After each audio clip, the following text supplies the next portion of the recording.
Okay, so can you tell me what we were doing in linear transformation?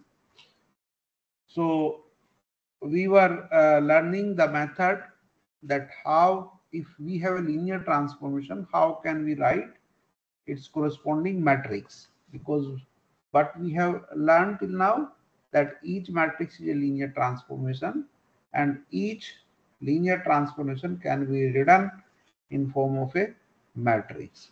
So question was, how can we write matrix if linear transformation is given? Okay, so let me open the last lecture slide for the reference. So linear transformation, and this was, I think, the example we were doing. So this was the main result. So if L is a linear transformation from Rn to Rm, remember, this is, we are, everything we are trying to learn in Rm and Rn vector spaces. So you see here that this is Rn and this is Rm. If you refer to any book, there you may see that the VW vector space. So instead of writing things in more generalized sense, let us restrict ourselves in Rn and Rm. So if L is a linear transformation and one basis of this space domain is given, that is B1, another basis of this codomain, that is B2. If these two bases are given, then we can always write a matrix A of order m cross n. Remember, matrix का order जो होगा वो codomain का dimension cross domain का dimension corresponding to L. Moreover, the representation of A depends on basis of A1, B1 and B2, and this relation holds in some sense. Okay, I will explain that what is the meaning of this thing, that relation holds in some sense. And this was the example we have done. Okay, so let me do almost the same type of example again. So, and I will explain the procedure, how can you write the matrix. Let us start with almost the same example. So let L be a linear transformation, or let T be a linear transformation. Now let us take from R3 to R2. Okay, and what is the definition? Definition of linear transformation is the following. This is given that T of x1, x2, x3, take arbitrary vector in R3 and take some image x1 plus x2 to x1 minus x2. So this is a linear transformation. You can check that this is a linear transformation. That means T of alpha x plus y will be alpha T of x plus T of y. This you can check. Okay, I'm not going to check this again and again. It is a simple thing. Okay, so if this, so what I was trying to say, that this property you can easily verify, and hence it is a linear transformation. Okay, now you want to write, question is, you want to write matrix corresponding to this linear transformation. आपको क्या करना है, आपका target है इस linear transformation के corresponding matrix लिखना. Matrix लिखने के लिए चाहिए बेसिस. सबसे पहली बात हमेशा ये याद रखना, यदि बेसिस नहीं दी गई हैं then you will assume standard basis. So B1 क्या है? B1 is the basis of domain, basis of domain नहीं दी गई है तो इसका मतलब हम क्या लेंगे? Standard basis. डोमेन क्या है? R3. R3 की स्टैंडर्ड बेसिस 1 0 0 0 1 0 0 0 1. ओके, B2 क्या है? B2 है आपका बेसिस ऑफ कोडोमेन. कोडोमेन है क्या? R2. R2 की स्टैंडर्ड बेसिस क्योंकि दी नहीं गई क्वेश्चन में, इसलिए स्टैंडर्ड बेसिस लेंगे 1 0 0 1. Okay, now you see the procedure. वो तरीका क्या है? सबसे पहले क्वेश्चन हमारा क्या था, मैं रिपीट कर देता हूं। हमको एक लीनियर ट्रांसफॉर्मेशन दिया गया है R3 से R2 पे, हमको इसका मैट्रिक्स निकालना है, हमको इसका मैट्रिक्स निकालना है।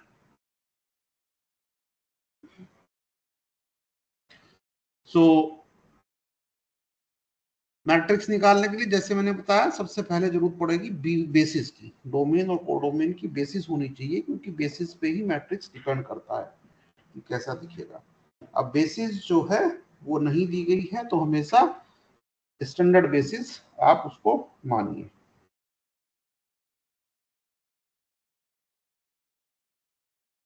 ओके, अब उसके बाद क्या करते हैं बेटा, उसके बाद हम बेसिस का एक एक, जो डोमेन की बेसिस है, एक एक एलिमेंट जो है उसका, उसकी इमेज निकालेंगे,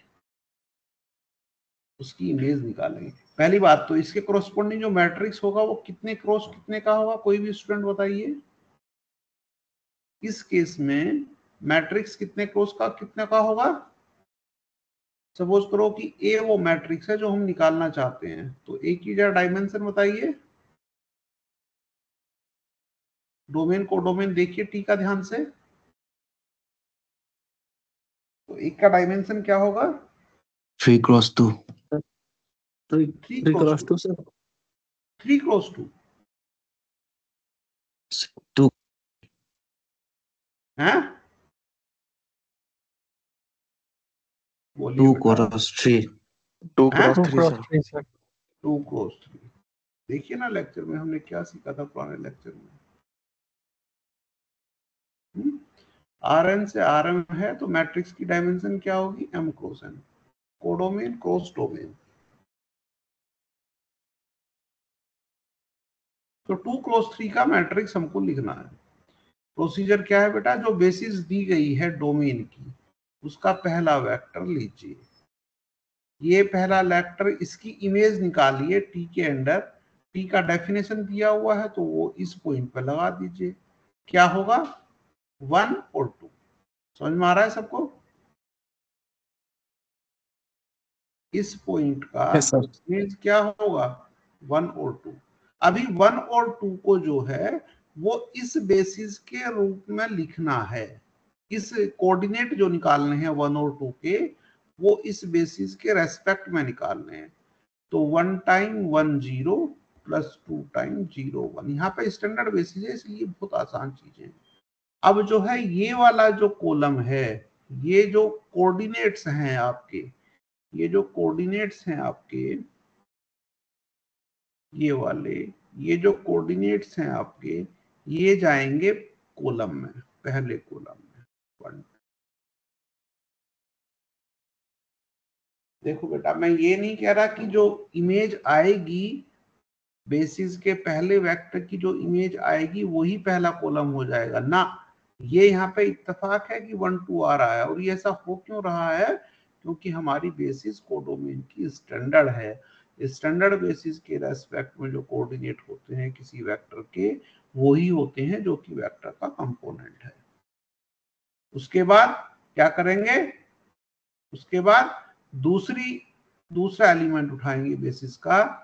बेसिस का दूसरा एलिमेंट उठाएंगे, चीजों को रिपीट करेंगे 0 1 0। अभी ये क्या हुआ? इसकी इमेज क्या होगी? x1 प्लस x2 1, और आपका 2x1 माइनस x2, तो दैट विल बी -1। अब इस वेक्टर को इस बेसिस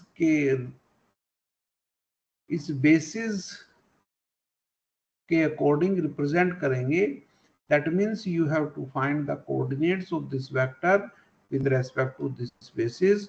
मतलब कि इस वेक्टर को इस बेसिस के लीनियर कॉम्बिनेशन में लिखना है, तो क्या आएगा?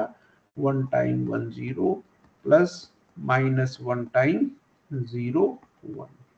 अभी ये जो कोऑर्डिनेट्स हैं 1 और -1, ये जाएंगे आपके सेकंड कॉलम। ओके, ये जाएंगे आपके सेकंड कॉलम में।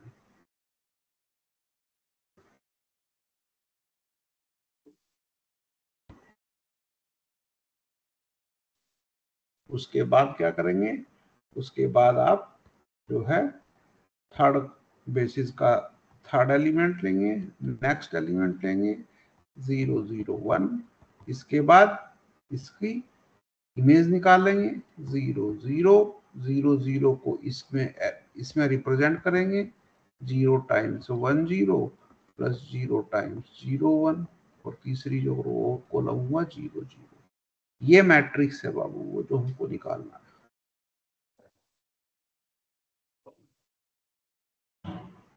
ये वो मैट्रिक्स है जो कि हमको निकालना है।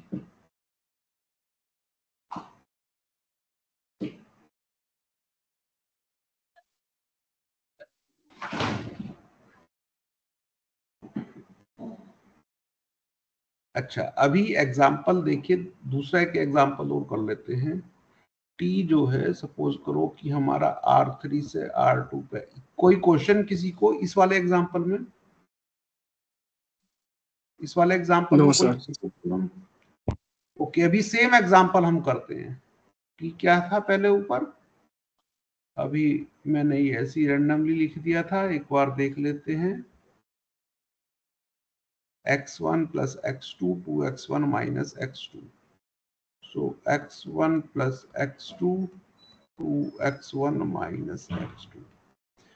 क्वेश्चन सेम है, हमको मैट्रिक्स निकालना है, लेकिन अभी बेसिस हमको दी गई है। बेसिस क्या दी गई है, 1 0 0 1 1 0 एंड 1 1 1। और B2 क्या दिया गया है, B2 दिया गया है 1 0 1 1 और 1 0 1 फॉर एग्जाम्पल। देखो ये भी डोमेन की एक बेसिस है R3 की, ये भी R2 की एक बेसिस है। सब क्वेश्चन ठीक है बिल्कुल, ये लीनियर ट्रांसफॉर्मेशन है। अभी हमको इसका मैट्रिक्स निकालना है। अभी ये याद रहे कि हमको बेसिस मैट्रिक्स निकालना है, तो इसका मतलब हमको बेसिस चाहिए और बेसिस दी गई है, और ये बेसिस स्टैंडर्ड नहीं है, याद रहे।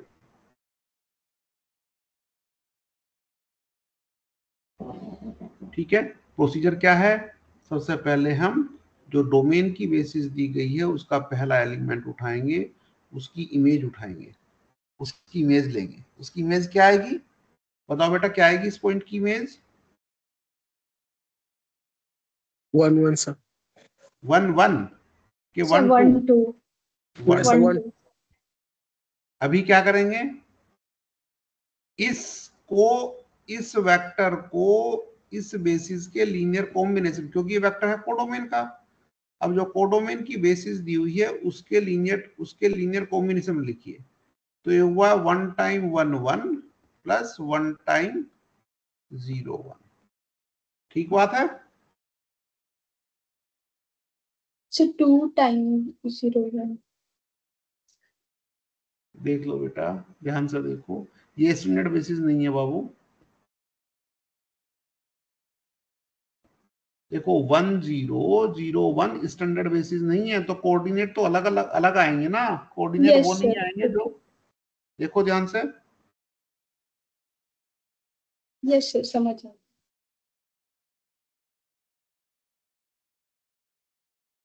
और किसी का कोई क्वेश्चन यहाँ पे, ये इंपॉर्टेंट है। तो सर ये ये जो एक बार और एक्सप्लेन कर दीजिए, ये हम समझ नहीं पाए थोड़ा सा।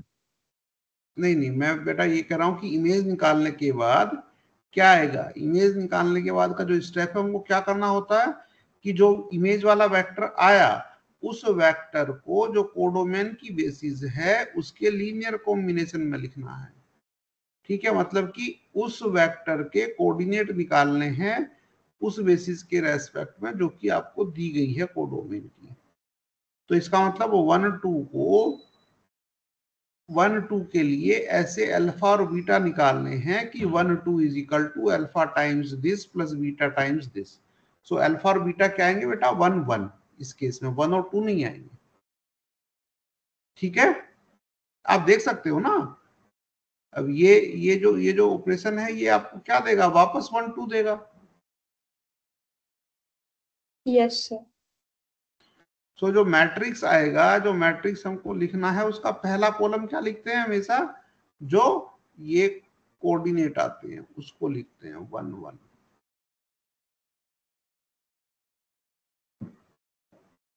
ये चीजें रिपीट करेंगे। दूसरा एलिमेंट लेंगे जो दिया गया है, दूसरा एलिमेंट दिया गया है 1 1 0। ये वेक्टर लेंगे 1 1 0। इसका इमेज निकाल लेंगे। इसका इमेज क्या आएगा, 2, देखो ध्यान से, 2 और 1 1, 2 और 1। अभी 2 और 1 को इसमें लिखेंगे इस बेसिस में। बताओ कैसे लिख सकते हैं, कोऑर्डिनेट क्या आएंगे,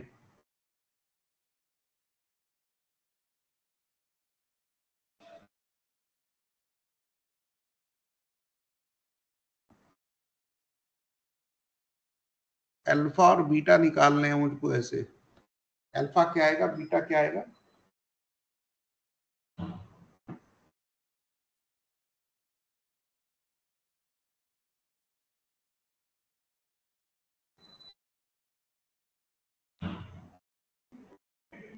तो अल्फा 2 होगा और बीटा -1। गुड। सो ये होगा 2 और ये होगा -1। तो जो अगला कॉलम आएगा वो क्या आएगा, 2 -1। कॉलम वाइज लिखेंगे। Next vector 1 1 1 1 1 1। इसका इमेज लेंगे, यही आएगा 2 1 और ये वेक्टर भी आएगा 2 -1।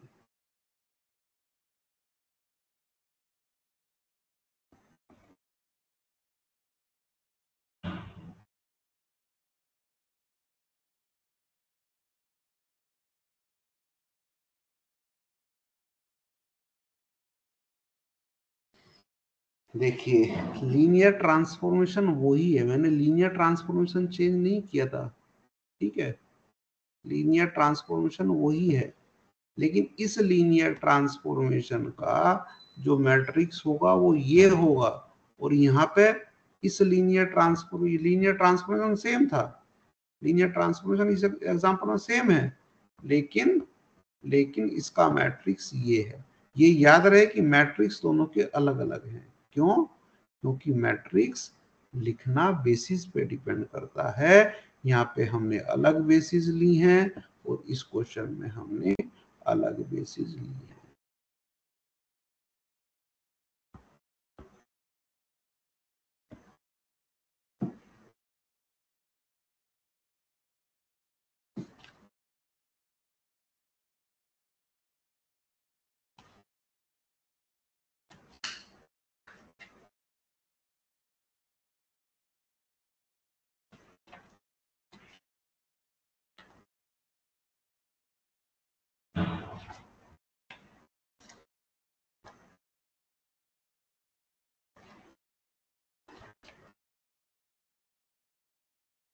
एनी डाउट, एनी क्वेश्चन, ध्यान से देखिए।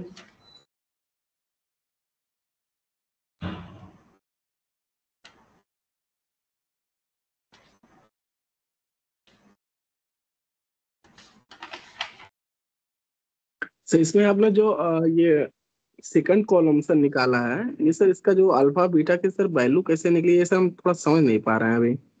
अल्फा बीटा की वैल्यू बेटा मैं बहुत बार सिखा चुका, कैसे निकालते हैं, इसमें तो कुछ करना ही नहीं है बाबू। मैं तो इसको बहुत सारे तरीकों से सिखा चुका हूँ आज तक। इसका मतलब आप पढ़ ही नहीं रहे हो।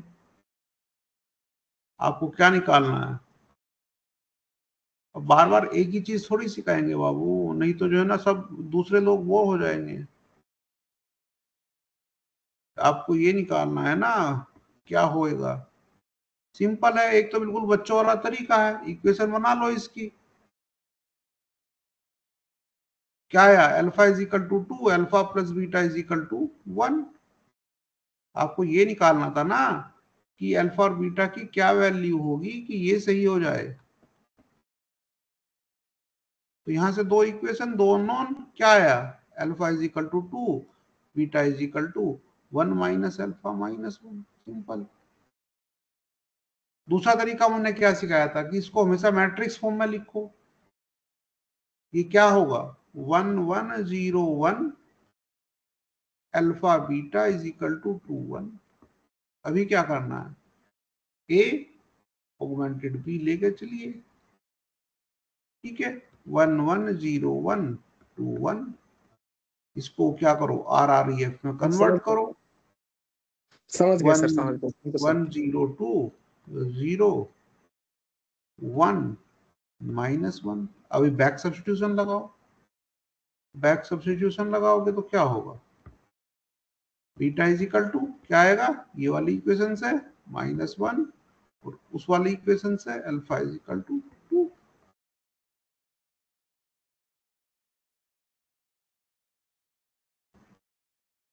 किसी भी बेसिस के रेस्पेक्ट में किसी वेक्टर के कोऑर्डिनेट क्या होते हैं, ये बहुत इंपॉर्टेंट क्वेश्चन है।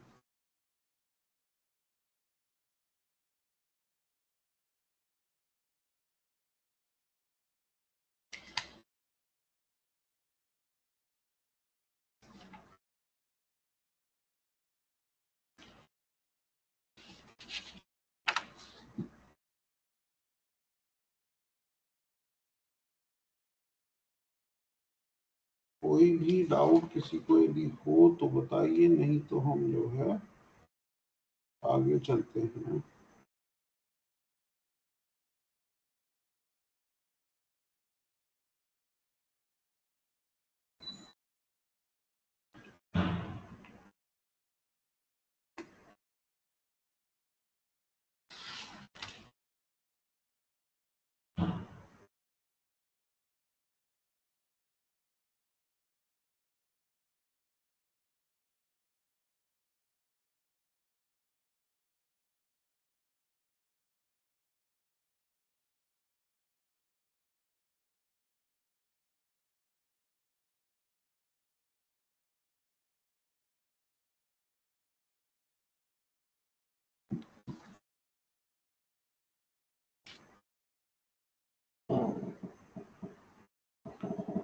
क्लियर, चले आगे। Yes yes sir.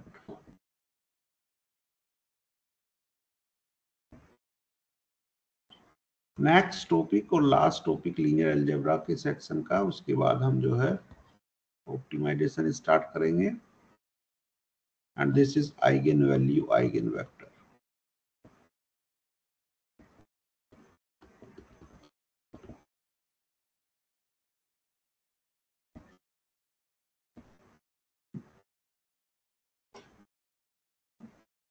यदि किसी को नल स्पेस निकालने का प्रोसीजर नहीं आता है, नहीं सीखा है, उस समय ध्यान से, मैंने बार बार बोला था कि नल स्पेस का प्रोसीजर अच्छे से सीखना। यदि किसने नहीं सीखा है तो वो पुराने लेक्चर देख के सीख ले, ठीक है, क्योंकि हम उसका अभी यूज करेंगे, ठीक है। Eigenvalues, let A be any square matrix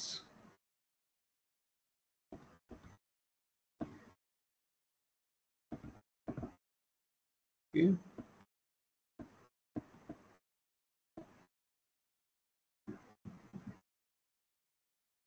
So eigenvalue eigenvector concept is valid only for square matrices, remember, okay? N cross n. Then a non-zero vector x is called eigenvalue eigenvector of A if for any lambda belongs to C, we have Ax is equal to lambda x. Ax is equal to lambda x. Okay, that Ax is equal to lambda x. Better you write here. Better you write here for any scalar lambda. For any scalar lambda.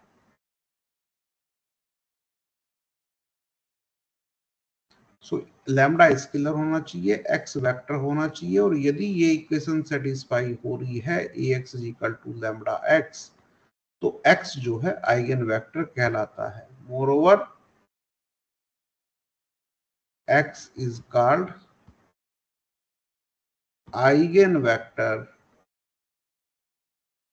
Of A corresponding to the eigenvalue lambda. So A यदि square matrix है, सबसे important चीज जो है, जो अक्सर देखिए, ये इक्वेशन हमको सेटिस्फाई करनी है, ax is equal to lambda x. अब x को 0 ले लो तो लेफ्ट हैंड साइड क्या आएगी बाबू? यदि x वेक्टर 0, हमने कम 0 वेक्टर ले लिया तो लेफ्ट हैंड साइड क्या आएगी? A कोई भी मैट्रिक्स है और x को 0 वेक्टर ले लो तो लेफ्ट हैंड साइड क्या आएगी? A इंटू एक्स क्या आएगा? 0 वेक्टर. और राइट हैंड साइड क्या आएगी?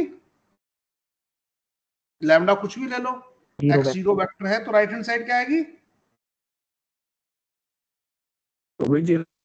0 vector. So 0 is equal to 0 हो जाएगा. That means if x is 0, if capital X is this x is a 0 vector, then this equation is automatically satisfied.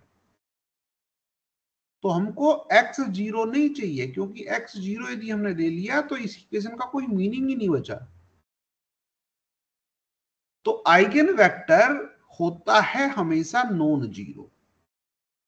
ये हमेशा याद रखो, ये गलती कभी मत कर देना. बहुत अच्छे अच्छे बच्चे इंजीनियरिंग के भी ये गलती करते हैं, जब उनको आइगन वेक्टर निकालने का क्वेश्चन दिया जाता है वो जीरो वेक्टर निकाल देते हैं कि जीरो इज द, बहुत लंबी कैलकुलेशन करते हैं और उसके बाद कंक्लूजन क्या आता है कि आइगन वेक्टर हो गया जीरो.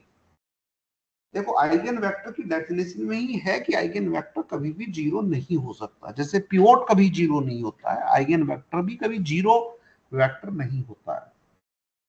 कुछ कंपोनेंट नॉन जीरो होने चाहिए. Then a non-zero vector x is called eigenvector of A if for any scalar lambda we have ax is equal to lambda x. Moreover, x is called eigenvector of A corresponding to the eigenvalue lambda. यदि कोई vector और scalar इस equation को satisfy करते हैं ax is equal to lambda x को, तो ax is equal to lambda x को, तो ये जो x है ये क्या कहलाता है? Eigen vector. और ये जो लैम्डा है ये क्या कहलाती है? Eigen value. ये इक्वेशन हमको ध्यान में रखनी है. ax equal to lambda x. A दिया हुआ है, हमको x और लैम्डा दोनों निकालने होते हैं. तो we have to find for a given a, for a given A, we have to find both eigenvalues and eigenvectors.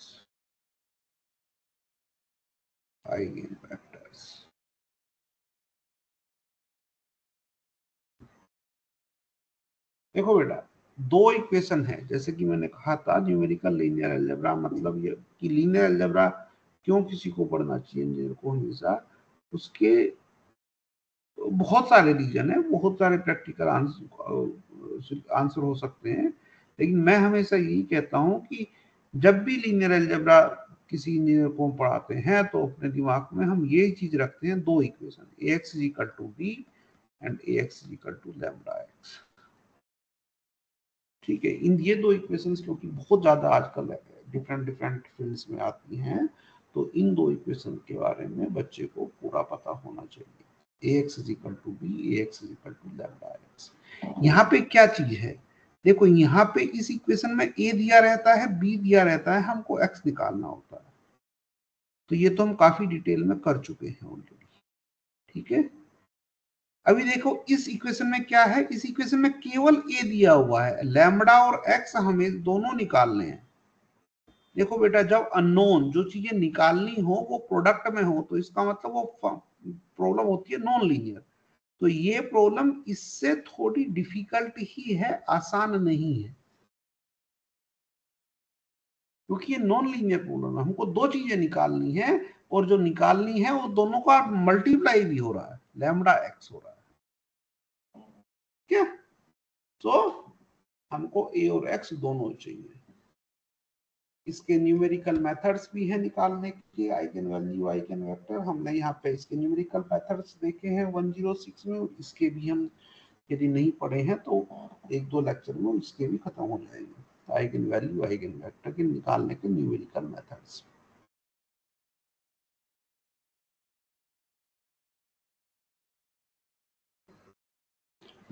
As I said, our main focus will be on theory in this lecture series 102. So question अब ये है कि इसको कैसे निकालें। ए दिया हुआ है, हमको लैम्बडा और एक्स निकालने हैं, आइगन वैल्यूज, आइगन वेक्टर हमको निकालने हैं, दोनों चीजें। सो आइगन वैल्यू, आइगन वेक्टर को मिला के बोलते हैं आपका आइगन पेयर।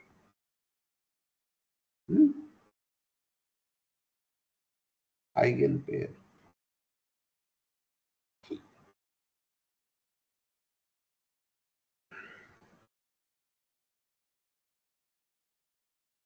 देखिए यहां से अब करिए स्टार्ट। हाउ टू फाइंड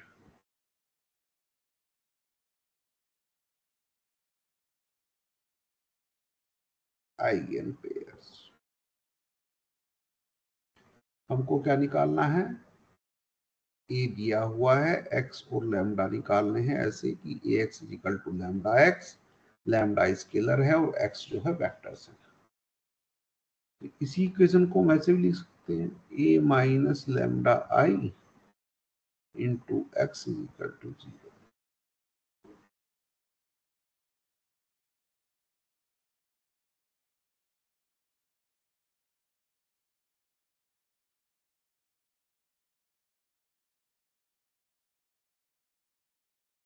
अभी थोड़ा सा हमको दिमाग लगाना है अपना। देखिए क्या है, x क्या है, non zero. Since x is non zero, x is non-zero, that means we have a non-trivial subspace, null space of A minus lambda I, this matrix। देखो बेटे, हमको जो है ना x नॉन जीरो है, तो इसका मतलब क्या है, इस मैट्रिक्स के नल स्पेस में x है। भाई किसी भी मैट्रिक्स का यदि कोई वेक्टर किसी मैट्रिक्स के नल स्पेस में है तो उस वेक्टर में वो मैट्रिक्स प्री मल्टीप्लाई करने से हमको क्या मिलना चाहिए, 0। If x is a vector in null space of any matrix A, then A into x has to be 0. There is no other option. That is the definition of null space. So यदि ये पूरी की पूरी equation सही है, हमको ये equation solve करनी थी। यदि ये सही है तो ये भी सही होगा। हम क्योंकि इसमें और इसमें तो कुछ अंतर है नहीं, ये तो मैथमेटिकल मैनिपुलेशन ही है, कुछ भी प्रॉब्लम नहीं है, ठीक है। और यदि ये सही है तो इसका मतलब क्या है, यदि ये सही है तो इसका मतलब ये है कि जो एक्स वेक्टर है वो इसके नल स्पेस में है। इसका मतलब इसका नल स्पेस है, इसका नल स्पेस नॉन ट्रिवियल है, मतलब कि 0 से अलग भी वेक्टर इसके नल स्पेस में है। यदि इसका नल स्पेस है तो ए तो देखो स्क्वायर है, ये स्क्वायर मैट्रिक्स है ये भी। यदि इसके नल स्पेस में कोई है तो इसकी रैंक फुल नहीं है। That means what, rank of a minus lambda I is not equal to n, full नहीं है।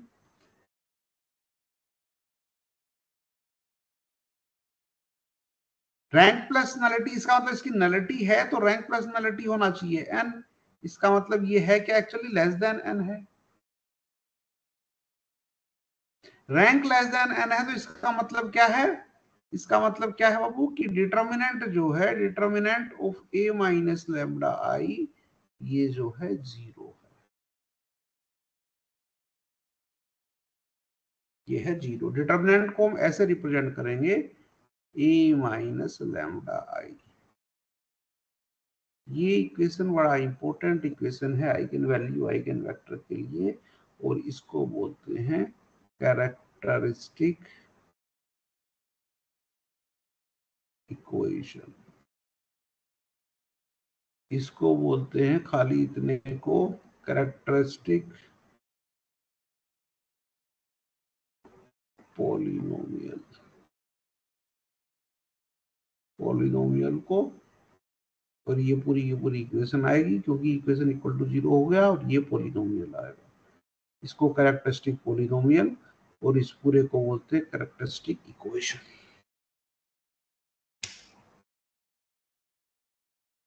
ये सब रीजनिंग देखिए।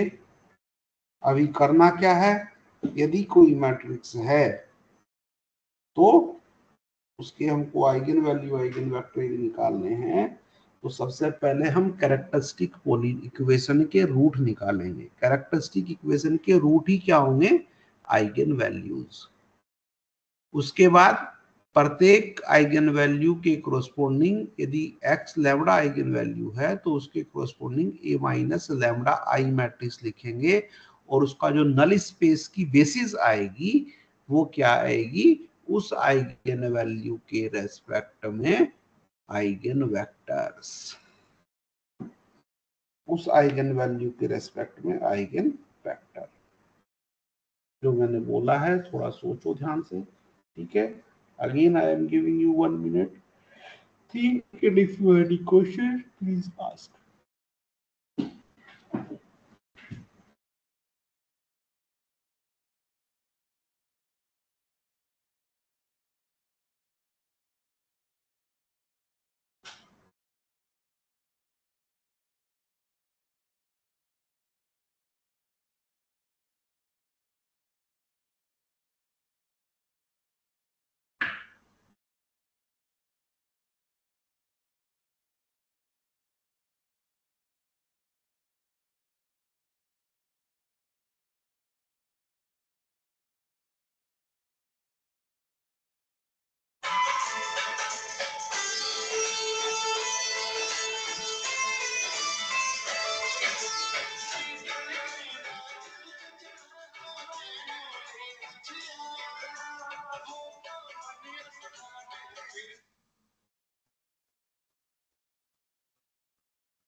सर रिवाइज हो गया सर, नेक्स्ट टॉपिक।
ठीक है बेटा, now let us see what is the algorithm.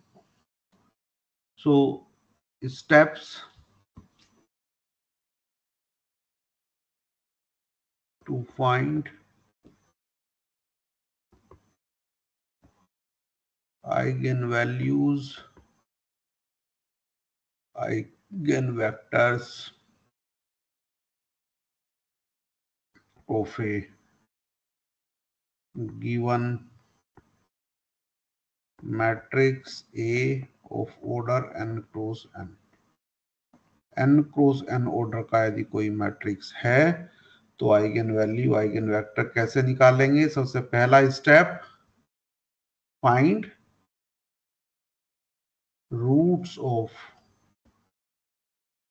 Characteristic equation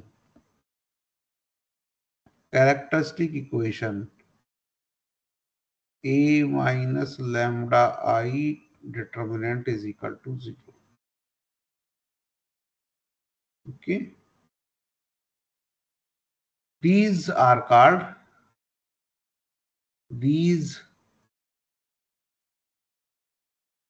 roots are called eigen values of A. एक इंपॉर्टेंट डेफिनेशन में यहीं पे ही दे रहा हूं जो नॉर्मली बुक्स में काफी बाद में दी जाती है। If lambda is equal to lambda 1 is repeating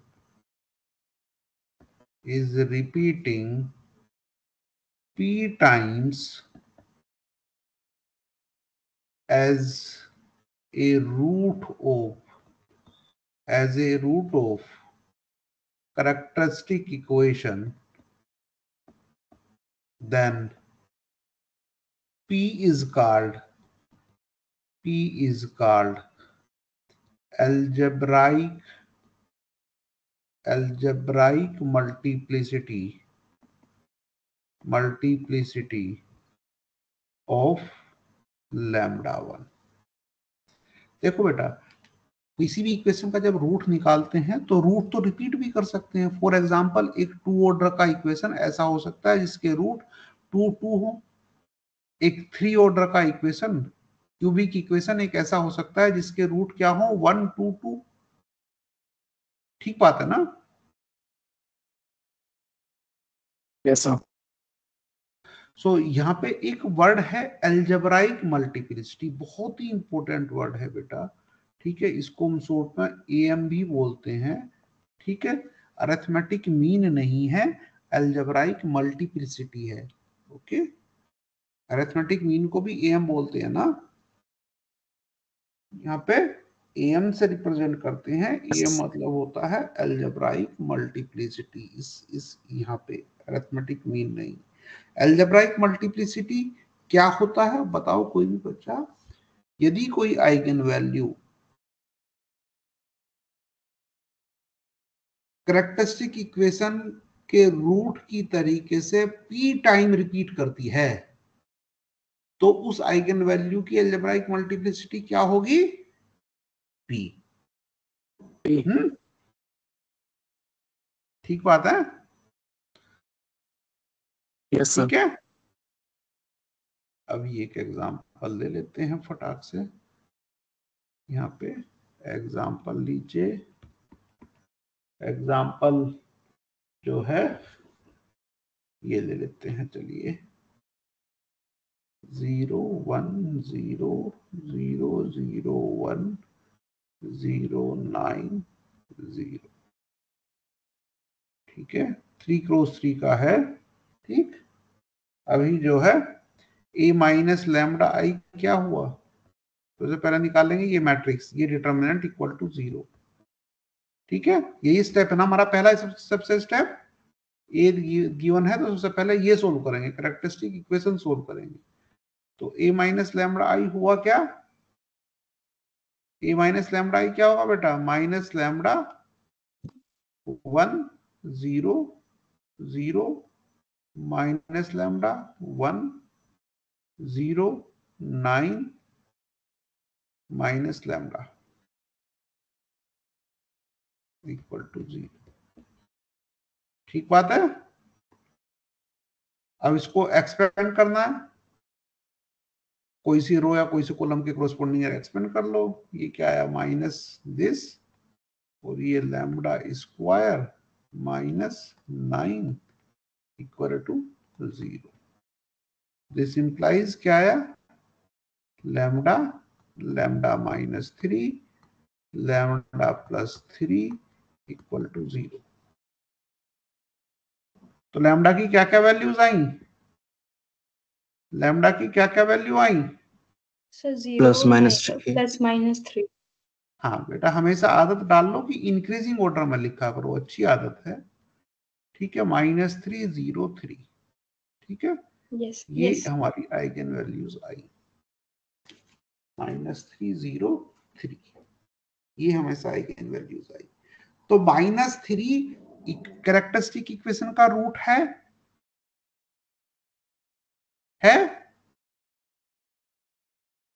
बोलिए yes. Yes sir. Minus 3 characteristic equation, और कितनी बार रिपीट हो रहा है, केवल एक ही सर बार एक रिपीट हो रहा बार।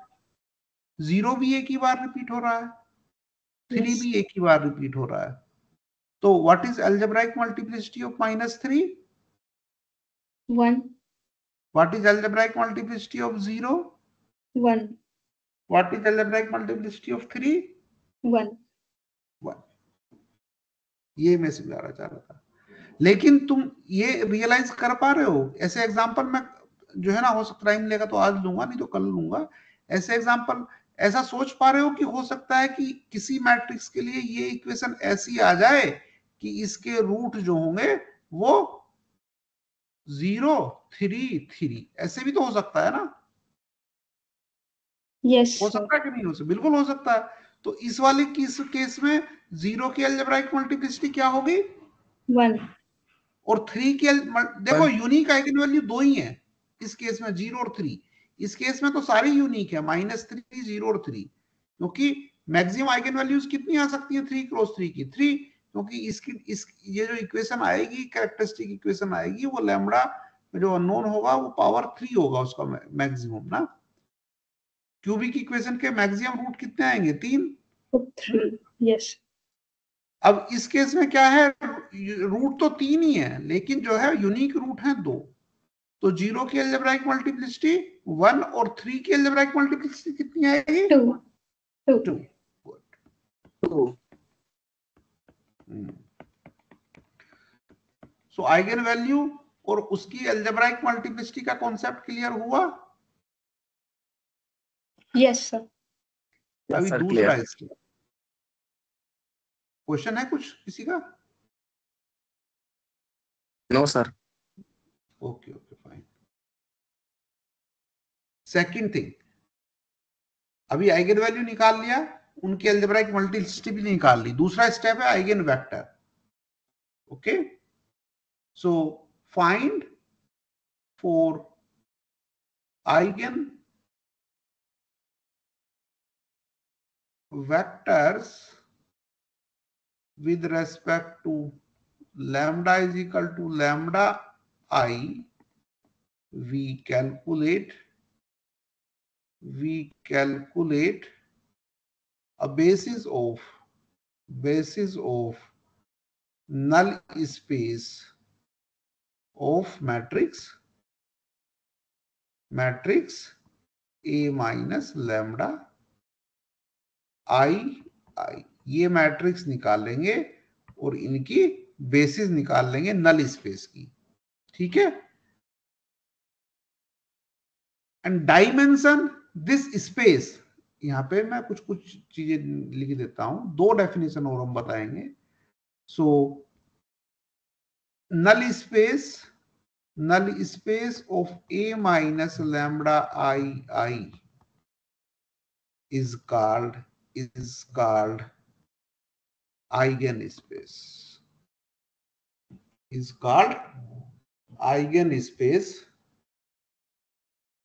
Eigenspace of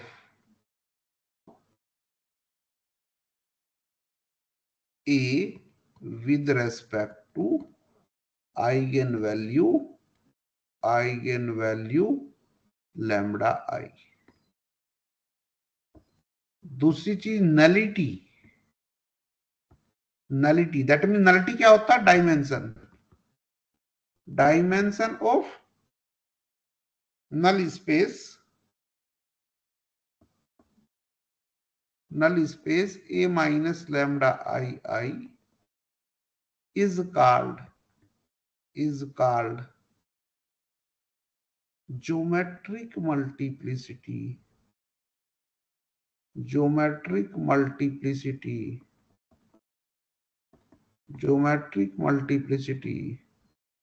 शॉर्ट में बोलते हैं GM of lambda is equal to lambda I.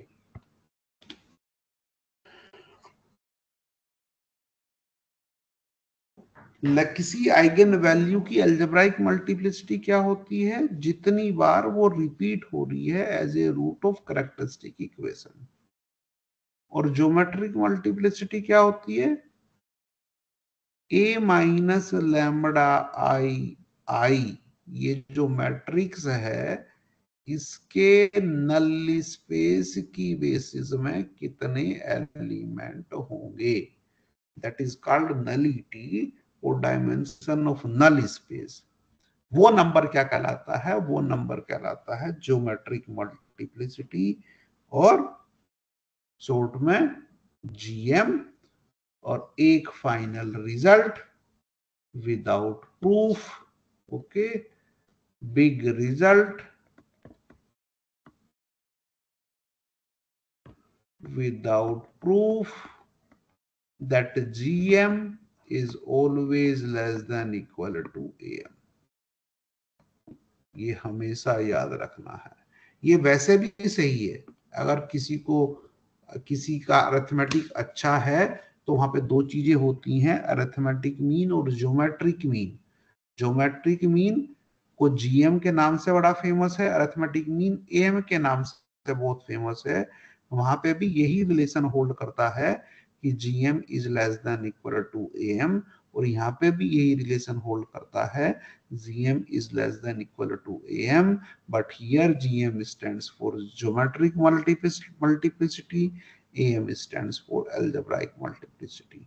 किसी भी आइगन वैल्यू की अलजेब्राइक मल्टीप्लिसिटी क्या होती है कि कितनी बार वो कैरेक्टरिस्टिक इक्वेशन के रूट के रूप में रिपीट हो रहा है।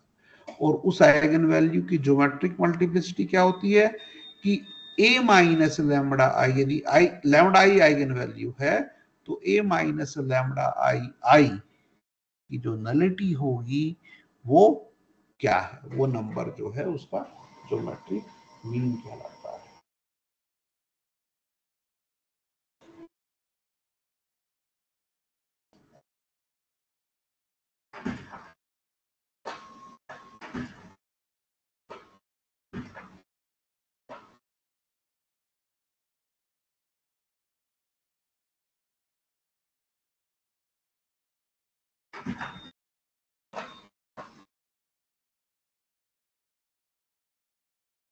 ठीक है बेटा।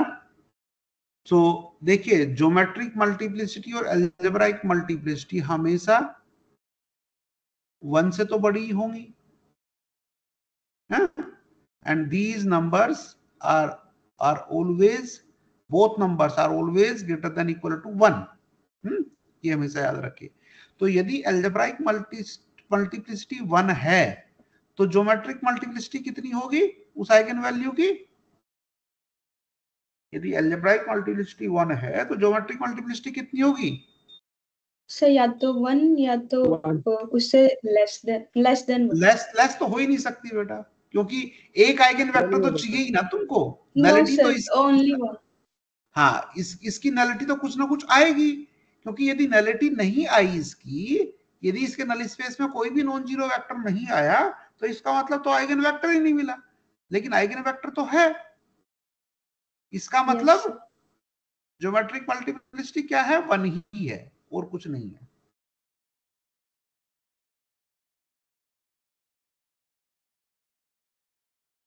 ज्योमेट्रिक मल्टीप्लिसिटी 1 ही है। यदि अलजेब्राइक मल्टीप्लिसिटी 1 होगी तो ज्योमेट्रिक मल्टीप्लिसिटी भी 1 होगी। हाँ, यदि अलजेब्राइक मल्टीप्लिसिटी 2 है तब आपका ज्योमेट्रिक या तो 2 हो सकती है या 1 हो सकती है। ठीक है, ये वाला एग्जांपल पूरा कर लेते हैं। लैम्डा इज इक्वल टू -3 के कोरोस्पोंडिंग आइगन वेक्टर निकालना है। अभी कैसे निकालेंगे? आइगन वैल्यू निकाल ली हमने, आइगन वेक्टर कैसे निकाल लेंगे? पहले निकाल लेंगे a माइनस 3i, ये मैट्रिक्स निकालेंगे। ये होगा a प्लस 3i, ये मैट्रिक्स होगा। अब a क्या है? a ये है, सो a प्लस 3i होगा क्या? a प्लस 3i होगा क्या? 3 1 0 0 3 1 0 9 3। ओके, अब इस मैट्रिक्स का हमको क्या निकालना है? Null space. क्या, कैसे निकालेंगे? इसकी RREF, नल स्पेस के लिए RREF निकालना है। सो 3 1 0 0 0, ये इसको पिवोट, ये तो पिवोट है ही, इसके नीचे सब 0 आ गई। ओके, सब ये ऐसा कैसे ही रहेगा। चलो लिख देते हैं एक बार और। उसके बाद पिवोट ये होगा, इस पिवोट के नीचे 0 बनाना है। 3 1 0 0 3 1 0 0 0। देखो, जब नल स्पेस निकालते हैं ना, आइगन वेक्टर जब निकालते हैं तो नल स्पेस जो REF आएगा उसमें कोई 0 रो होनी चाहिए, नहीं तो नल स्पेस आएगा ही नहीं नॉन जीरो। इसका मतलब आइगन वेक्टर ही नहीं आएगा, इसका मतलब तुम कहीं गलती कर चुके हो। अभी क्या करना है? सारे पिवोट्स 1 बनाने हैं। 0 0 1/3 1 सॉरी 1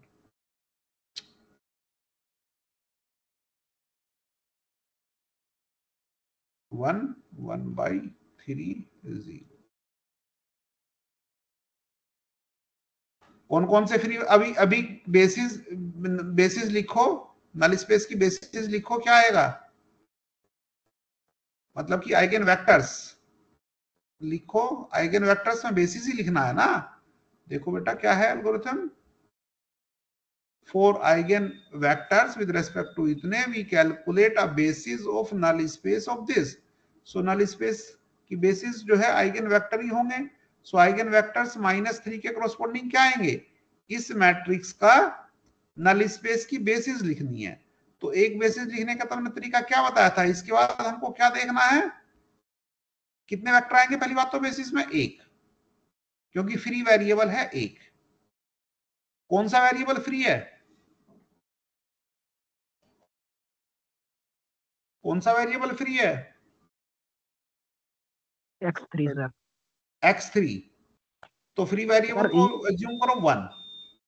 उसके बाद जाओ इस कॉलम में 0 रोज के कोरोस्पोंडिंग जो नंबर्स हैं उनको उठाओ, negative sign, fill the blank. This is the answer. ये एक आपका आइगन वेक्टर हुआ इसके कोरस्पॉन्डिंग। सर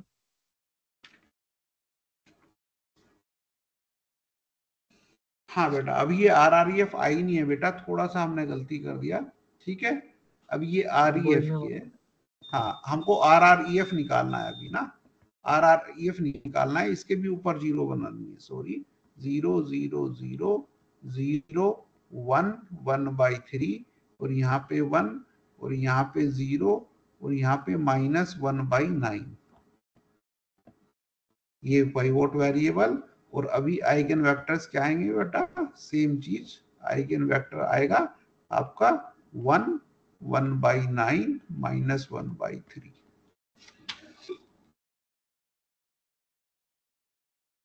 एक बार आइगन वेक्टर कुछ आ जाए ना हमको, तो उसको तुम सिंप्लीफाई भी कर सकते हो, क्योंकि उसका कांस्टेंट मल्टीपल भी आइगन वेक्टर होगा। देखो बेटा, ax = λx है ना, यदि आपको इस इक्वेशन को सेटिस्फाई करते हुए कोई भी नॉन जीरो x और लैम्डा मिल रहा है, तो इसका मतलब क्या होगा, a × 2x = लैम्डा × 2x। ये भी सही है, यदि ये सही है तो ये भी सही है। इसका मतलब यदि x लैम्डा के कोरस्पोंडिंग x आइगन वेक्टर है तो 2x भी आइगन वेक्टर होगा, 2x होगा तो कोई भी मल्टीपल होगा। एक्चुअली एक यदि आपको आइगन वेक्टर मिल गया तो इसका कोई भी मल्टीपल आइगन वेक्टर होगा। इसको दूसरे तरीके से भी समझ सकते हैं, यदि आपको एक बेसिस मिल गई तो बेसिस के प्रत्येक एलिमेंट में कोई भी नंबर तुम मल्टीप्लाई कर दो तो वो भी बेसिस ही रहेगी। जैसे कि R2 की एक बेसिस है 1001, इसके प्रत्येक सभी एलिमेंट में 2 मल्टीप्लाई कर दो 2002, वो भी एक बेसिस रहेगी। अभी यदि इसको सिंप्लीफाई करना है तुमको, तो तुम ऐसे भी लिख सकते हो 9 1 -3, ये भी आइगन वेक्टर होगा, ये भी आइगन वेक्टर है। तो ये आपके लिखने पर डिपेंड करता है कि आप क्या लिखना चाहते हैं, ठीक है। तो आइगन वैल्यूज, आइगन वेक्टर, मैं दोबारा से रिपीट कर रहा हूं, कैसे निकालते हैं। आइगन वैल्यू निकालने के लिए a - λI जो है आपका a - λI का डिटर्मिनेंट इक्वल टू 0 रखेंगे, and then we will calculate what, we will calculate roots of this equation is called characteristic equation, और इसके जो रूट्स होंगे वो क्या होते हैं, वो आइगन वैल्यूज होंगी। and if lambda is equal to λ1 is repeating p times as a root of characteristic equation, then p is called algebraic multiplicity of λ1। Okay, eigen vector कैसे निकालेंगे। आइगन वेक्टर निकालने के लिए आपको कुछ नहीं करना है, यदि लैम्डा आई के कोरस्पोंडिंग आइगन वेक्टर निकालना है तो आपको a - λI इस वाले मैट्रिक्स की, इस वाले मैट्रिक्स का क्या निकालना है, इस वाले मैट्रिक्स के आपको बेसिस निकालनी है नल स्पेस की, a - λI, इसकी बेसिस निकालनी है नल स्पेस की। कैसे निकालेंगे, आपको RREF निकालनी है, फ्री वेरिएबल, पिवोट वेरिएबल, और जो फिर पहले कहानी हमने सुन रखी है उसको रिपीट कर देना है। Dimension of null space of a - λI, that means nullity is called geometric multiplicity of that eigenvalue, remember। and big result without proof हमने पढ़ा है, इसका प्रूफ हमने नहीं पढ़ा है कि am is equal to am is always greater than equal to gm। Okay, अभी इस वाले एग्जांपल में हमने एक एग्जांपल किया है, इस वाले एग्जांपल की आइगन वैल्यू, इस वाले मैट्रिक्स की आइगन वैल्यूज क्या आई, -3 0 3, और उसके बाद हमने -3 के कोरस्पोंडिंग आइगन वेक्टर भी निकाल लिया, ये होगा। ऑफ कोर्स एक ही आइगन वेक्टर Li आएगा। Okay, let me end this lecture by writing one more thing, that means eigen geometric multiplicity is what, geometric multiplicity is what, geometric multiplicity को मैं दूसरे तरीके से लिख रहा हूं, geometric multiplicity of lambda is equal to λI is what, number of linearly independent eigen vectors of A with respect to lambda is equal to lambda I. देखो ये होता क्या है, नलिटी है। ज्योमेट्रिक मल्टीप्लिसिटी होती है नलिटी। इसका मतलब कि कितने वेक्टर्स नल स्पेस की बेसिस में हैं, और जितने वेक्टर नल स्पेस की बेसिस में हैं वो सारे क्या होंगे, एलआई होंगे और आइगन वेक्टर भी होंगे। तो ज्योमेट्रिक मल्टीप्लिसिटी की एक डेफिनेशन और ये बहुत सारे ऑथर लिखते हैं जो कि सेम ही चीज है। If you see carefully, either you write nullity, dimension of null space of this, or you write number of element in basis or number of Li eigenvectors corresponding to all these things are same. And this is also one more definition of geometric multiplicity that has been used in literature by various authors.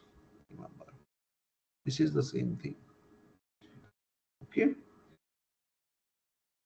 अभी हम जो है ना ये discussion आज के लिए बंद करते हैं। और इम्पोर्टेंट चीज क्या है बाबू, इम्पोर्टेंट चीज ये है कि आपने क्या सीखा, आइगन वैल्यू आइगन वेक्टर निकालने का तरीका सीखा, what do you mean geometric multiplicity and algebraic multiplicity ये सीखा, एक रिजल्ट सीखा gm is less than equal to am। और ये मैं एग्जांपल अभी अधूरा छोड़ रहा हूँ, क्या आपके लिए छोड़ रहा हूँ एज एक्सरसाइज। आपको आइगन वैल्यूज निकालने, आइगन वेक्टर निकालने हैं 0 के कोरोस्पोंडिंग और 3 के कोरोस्पोंडिंग। ओके, सो -3 की अलजेब्राइक मल्टीप्लिसिटी क्या है 1, और ज्योमेट्रिक मल्टीप्लिसिटी भी क्या है 1, क्योंकि इसका मतलब क्या है कि इसके कोरोस्पोंडिंग एक ही आइगन वेक्टर आएगा। इसका मतलब जब तुम RREF निकालोगे a माइनस लैम्डा आई की a प्लस 3i का, तो उसमें फ्री वेरिएबल एक ही आएगा केवल, और वो आपका एक Li आइगन वेक्टर या तो ये है, या तो आप ये लिख सकते हैं या ये लिख सकते हैं, आपकी मर्जी है जो भी कुछ आप लिखना चाहें। Okay fine, thank you, we will meet again on Thursday maybe, or maybe on next Monday. If Thursday I will ask Thank you, sir.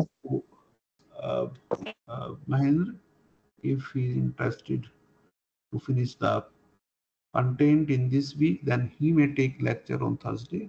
In that case we will meet on Monday again. Okay, if you have any question, please ask. I have 2-3 minutes.